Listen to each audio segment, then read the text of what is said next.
So guys, hello and welcome to another video. And as you know, last month I started to reply to your comments, I answer your questions, and I made a special video and I said this is going to become a monthly thing. And now it is time to sum up the beautiful month of May, where I did quite some traveling, quite some interesting trips. So let's get into the first video, my TAC Angola review, which was probably one of the most exciting flights of the year. And it's also the video that brought me to the 100,000 subscribers. So a lot of you sent me wishes in the comments, whether it's Instagram, emails, messages. I was absolutely overwhelmed, and I thank every one of you guys for your wishes. That was very nice of you. I really appreciate that. I read all of them. Unfortunately, I can't reply to all of your messages, but thank you so much, and I'm glad that you guys are all part of this beautiful journey. But let me try and answer a few comments from the TAC Angola review, and we start with Moshe Rahman. Congrats on 100,000K. I was with you since 2,700 subscribers. Thank you so much. You've been around for a very long time, and I really appreciate that. I hope you're going to stick around for some more time as well. Next comment of Kate. Finally, a review of a different airline. All we keep seeing is YouTube is reviewing the same airlines over and over again. You're thinking outside the box. That's how you keep us viewers interested. Great review and great work overall on all your videos. Keep up the good work, Josh. Thank you so much, but I'm actually not really tempted to try Singapore Airlines, Lufthansa, Air France, or whatever those airlines, those mainstream airlines are named. I really love trying new things, very special airlines. That's why I went to Tanzania recently. That's why I did TAC Angola or Biman Bangladesh, because this is what really keeps me going. Like, I was so curious to see what their cabins are like, their airplanes, and now look at all those African carriers getting all those new wide body airlines. So this is such an interesting time to be around, and yeah, this is so much fun to share this with you, and you guys appreciate that as well. So be prepared, there is a lot more coming. Danilo dos Santos. I'm Angolan and I'm really proud of this. You should. TAC Angola came a long way, and now they're not even banned anymore. I said in the video, they're partially banned from European airspace. This ban has been lifted, and now technically they could fly anywhere within the European Union, which is a great achievement, and you guys should be super proud of this. And I'm sure we will be going to see some more TAC Angola airplanes in European airspace very soon. And these are the kind of comments I don't think they're really necessary. Neither are they funny, because there's a lot of people who lost their lives on those flights. So Trinava said, the world's most mysterious Boeing 777. Interesting, but that title remains with MH370. I got those kind of reviews, or those kind of comments a lot on the Malaysia Airlines review. I still don't think they're funny. There's still a lot of people who suffer from those incidents, as well as the airlines. So I don't think that kind of humor is appreciated, but thanks for your comment. So Curtis City left a very interesting comment, probably accusing me a little bit of racism here. Lazy, hooligan crew, those are terms I used in the TAC Angola review, and I actually referring to Ben from 1 Mile at a Time, which probably published the most popular TAC Angola review last year or 2 years ago, where he said the crew was very hooligan-like and lazy as such as well. So I don't think lazy is not a word I particularly associate with African people. White people can be lazy, Asian people, whatever. Everyone can be lazy. That's not a term exclusively reserved for African airlines. That's not the case. However, I have experience on some airlines in Africa that the crew is rather lazy, especially when I run that air flight, for example. But that is not a term that I would particularly use for African airlines. I have been on airlines, Western airlines, where the crew is super lazy as well. So, and as I said, I was referring to a different review which pointed out that the crew is extremely lazy. So I am the least racist person on earth. I have no problem with African people, Chinese people, anything like that. And this is why I think I give a fair assessment. There is a general standard in the industry, and this is where I compare other airlines to it. And I don't care whether it's an African airline or it's a Chinese airline or it's a Western airline. I'm just going to tell you how my experience was. And if the cabin crew is lazy or they're not doing their job properly, then I'm going to mention this. I don't think where the problem is here. And then Olimdi Asan, don't know why you kept emphasizing on lazy Africa crew and you were expecting the crew to be hooligans. Well, as I said, once again, it comes from Ben's review on TAC Angola, who used those specific terms. So of course, then this is your your expectation was like, oh, am I allowed to film? Because he was told off. They even made him delete his footage, etc. So of course he's a well-known figure in the industry. So I took that as an example where I think, okay, this is what I might expect on that flight. That's why I was cautious and was hoping that nobody is going to be that way. But it's great, wonderful. It even turned out to be the complete opposite. Isn't that great? You don't always have to believe, but everybody has a personal opinion on experience in certain carrier. For example, some people have great flights in Malaysia Airlines. I had a terrible flight in Malaysia Airlines. So I don't think you can judge an airline by a single flight, and we had the discussion quite some time. So as I said, my experience on TAC Angola was actually fairly good. So then a very special flight I had, probably the most interesting flight last month, was my flight on Air Tanzania. It's a brand new 787 Dreamliner, and I was overwhelmed by the crew and also the pilots. They were so nice. So what happened is I published a video the very next day, and by the end of the day, Air Tanzania got in touch with me and they said, oh Josh, we love your video, we just saw it, and we would love to invite you to the flight deck on your flight tomorrow on the Airbus 220, which I was like, wow, like what a reaction that is of an airline. And that was a wonderful experience. The flight was amazing. So this video is going to come this next month as well, so stay tuned for a very nice review. And your comments. NYC, New York Flyer. It's really nice to see Air Tanzania expanding and taking on a wide body. I wish them all the best. I think we all do.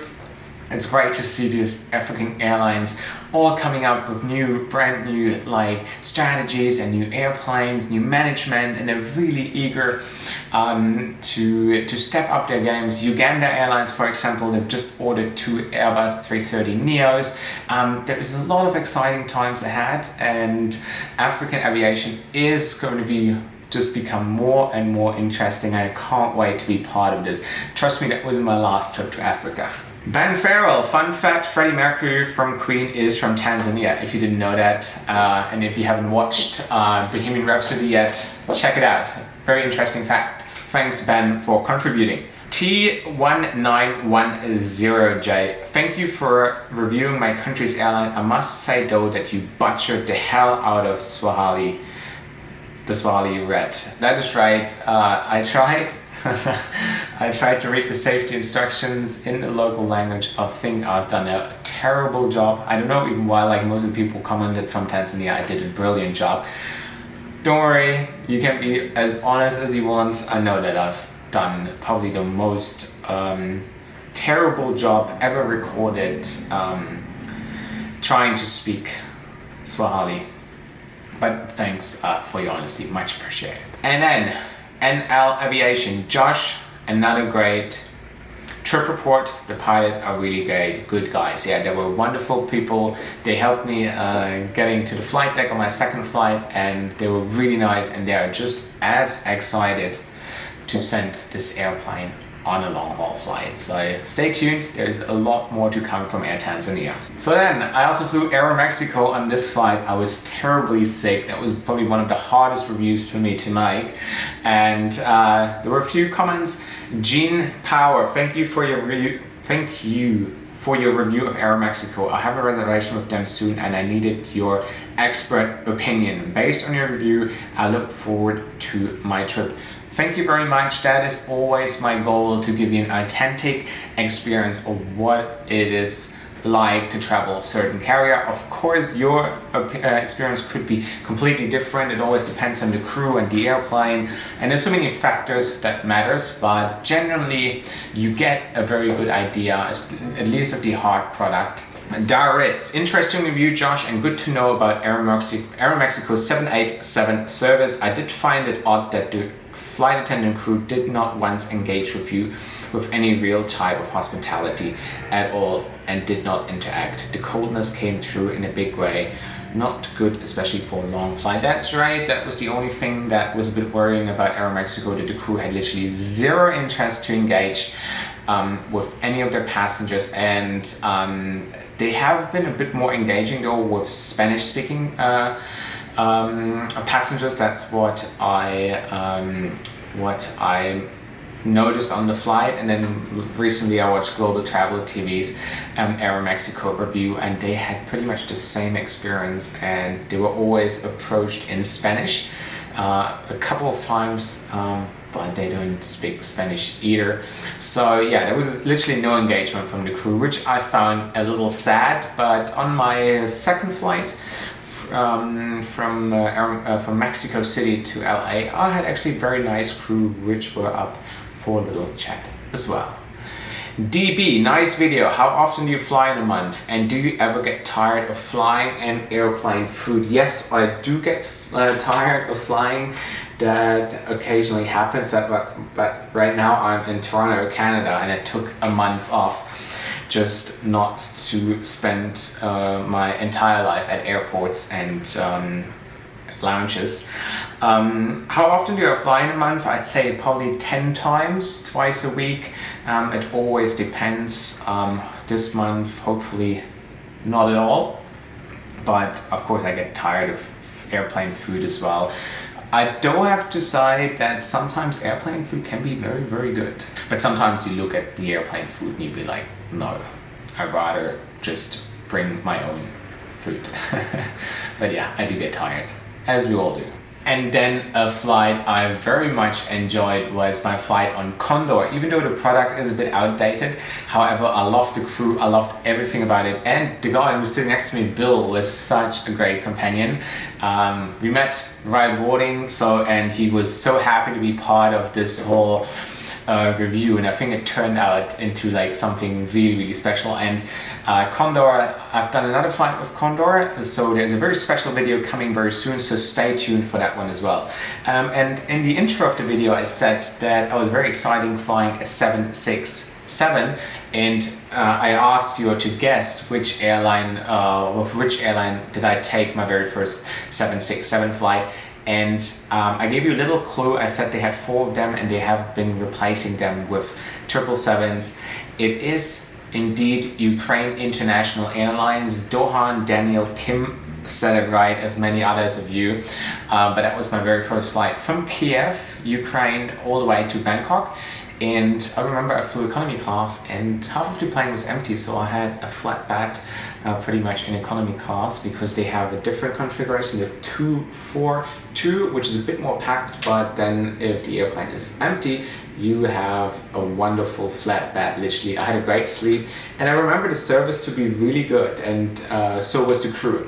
So I hope maybe sometime this year or next year I can try Ukraine International on their new 777. Would be a great flight report. Do you want this? Let me know in the comment section below. George Sosa. Josh, I'm a pilot and I flew DC-8, DC-9 and 727, 100 and 200. Different way to fly. This is the stories I love. Every time I see comments about people sharing their flight experience with me from way in the past, that is always what makes me smile. I've seen some really good stories in my comments and I read all of my comments.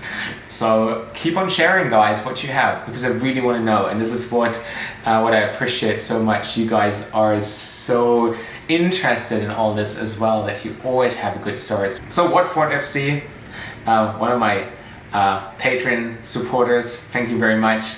He said Bill is a legend He truly is. He was such a nice guy. Great stories he had to share as well. And I think he's currently cycling somewhere through Europe. I think from the UK or somewhere all the way to Istanbul and further. So if you see Bill somewhere on a bicycle, make sure you buy him a sandwich and a beer. Andy Jackson, hey Josh, do you have to ask fellow passengers and the crew for permission to film? Technically, yes, I do. When there was Bill sitting next to me, I asked him whether he has a problem to be in the video, as well as the lady in the back, as well as the crew. I always ask them for permission, and I said, if there's anything that makes you feel uncomfortable, please let me know. In some cases, I contact the airline before and I'm asking for permission to film. However, probably on my Air Malaysia flight that went terribly wrong, as well as on my Air Canada flight recently. But I do respect privacy. It's the biggest good for me, and I don't want anyone to feel uncomfortable or make their work even harder. I know those cabin crews, they have to deal with a lot of shit sometimes, so I don't want to add to this. So I try to be as respectful as possible. And everybody who's ever traveled with me would probably know that I do take everyone's feelings into consideration. So I would never point the camera in somebody's face as other YouTubers do. That is a no-go for me, because your privacy or the passenger's privacy, cabin crew privacy, whoever it is the highest good for me, and I will not violate any privacy rights, for example, or make someone feel uncomfortable. That is very important to me, and thanks Andy for asking this very important question. And next comment, a very cute good. Does he fly with no purpose, just to make these reviews? Well, what's the purpose? I do fly. The purpose is to show you and to introduce those airlines to you. I love flying, I love filming, I love editing, and I love to share all these kind of stories with you. So I basically fly to places with no purpose as such, only to take the flight in order to review it. If there's not purpose enough, then accept my apology, but that is what I do. This is my job. I bring airlines to you in order to show you what it's like to fly with them, to help you and make maybe your trip planning a little bit easier. But no, it's not like that I go to Phoenix for a reason. I went there solely to take my flight on Condor, and then I went to Frankfurt, and I haven't had anything to do in Frankfurt either, but I said I pick airlines I want to try, and that is my purpose. I hope that's a good reason for you. Anyways, this is it for this for my review of the month of May. It was a wonderful month. Spent a lot of time in Africa, which I loved, and thanks so much for your comment. I always appreciate them, and I really hope that you keep them coming. Comment, ask your questions, whatever you want, so you're going to be featured in my next video next month. But this is it for now. So thanks to all of you guys, thanks to all my 110,000 subscribers. You guys are a big family to me, and yeah, ask me whatever you want. I'm sure that I will answer your questions in the next video. For now, as usual, have a safe trip, and thanks for watching.